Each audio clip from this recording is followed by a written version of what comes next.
There you go. Hey, everybody. Welcome back to the Lip Medallion. You never know who you're going to run into.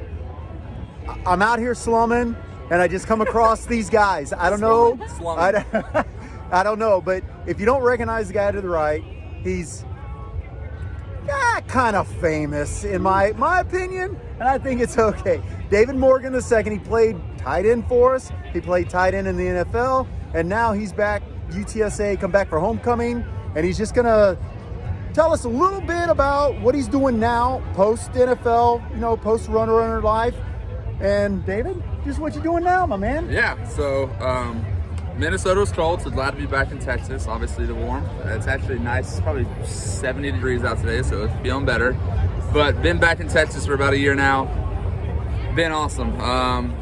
Adjusting the life away from football has been proven to be a little more difficult than anticipated, but it's been fun. Got married. Just celebrated. Come on in. All right, there you go. Just celebrated 1 year about 2 weeks ago, so that's been awesome. We are, a tag team.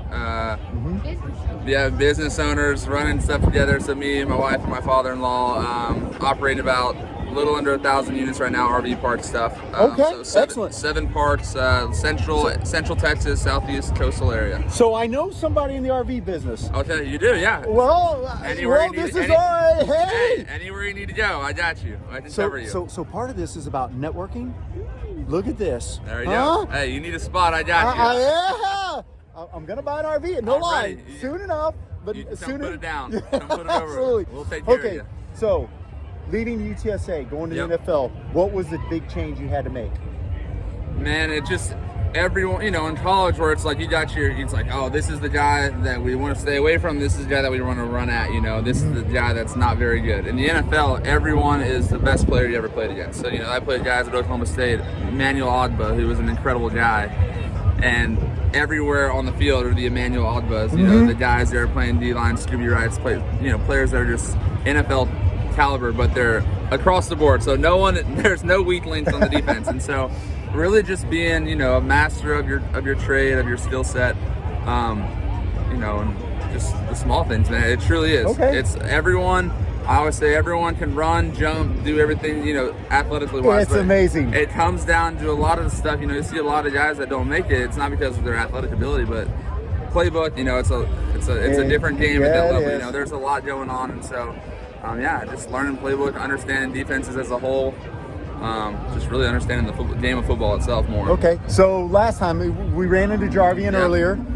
I asked him who hit him the hardest. Okay. Who hit you the hardest at UTSA? Oh man, well at UTSA, oh shoot, I don't even know the guy's name, but there was one guy we were playing Arizona, and I thought he wasn't watching me, and I guess he was sneaking up on me, and I was like, I'm gonna catch this guy. He's not even looking at me, and so I'm like sneaking up, and he just turned around and put me on the ground.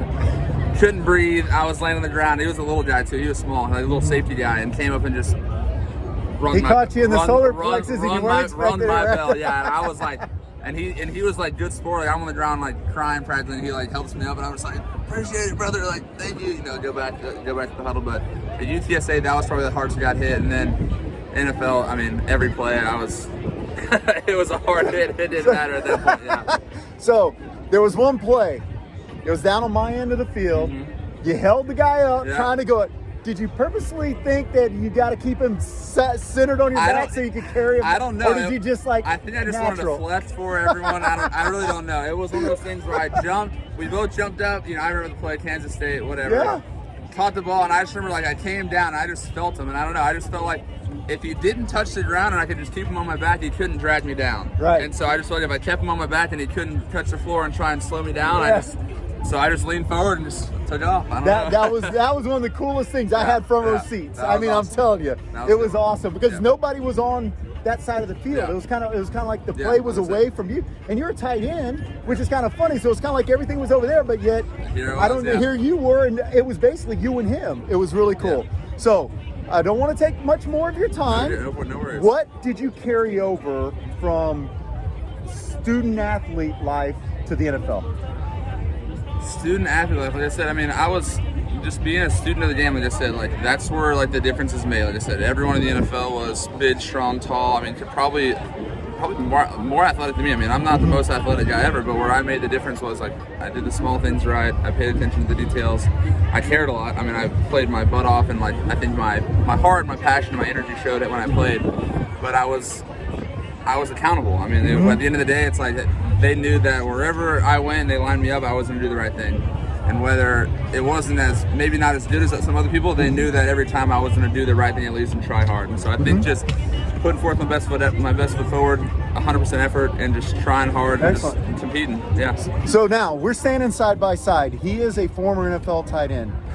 So he laughs. He's a beast. Right? He's a beast. Yeah. That's what it is. Well, this is the difference. I mean, it's not like David Morgan is a towering monster, 6'8", 280 pounds. Yeah. You know, I'm 6 foot, 205 pounds, too heavy, 205 pounds right now. He's like 5'10", maybe. But I don't have the skill or the athletic ability, and that's the difference in making it to the next level. So I want to thank David, but I can't let you go. Okay, What's the score of the game today? I mean, we're playing Rice, right? Yep, They're we're terrible. playing Rice. No, it's 31-10. 31-10? 31-10. I got 77 to -1. All right, there we go. I love it. I hope you're right then. I get everyone with that. That's my score, and I'm sticking to it. Sticking to it. Anyway, thanks, David. Birds up. Yeah, Let's baby. go, baby.